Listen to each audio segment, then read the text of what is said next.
ही आहे जंगली केळीची पानं.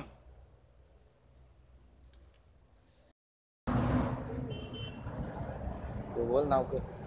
जंगली कारंद्यापासून बनवलेली ही गाभोळे, ज्यांना वलकुंड्या म्हणल्या जातात गावठी भाषेत.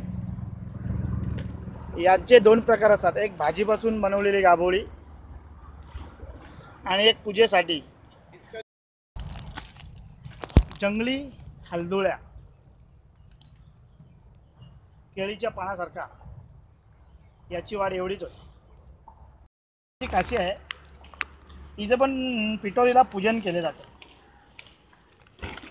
त्याला छोटी छोटी लाल लाल पिकल्यानंतर फळं होतात. ही बघा,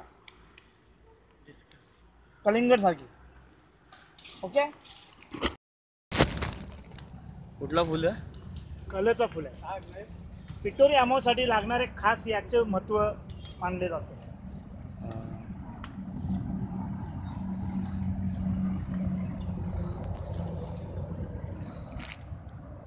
याला कलेची फुलं म्हणली जातात. नैसर्गिक भाजी मानली जाणारी कंटोळी ही फक्त नैसर्गिक असून ही पावसाळीच येत असतात. याचाही मान पिटोरी अमावास्येसाठी मानला जातो. याचं पूर्ण आपण ताणच घेऊन जाऊ शकतो. अजून काही मान म्हणून पूजेला अर्पण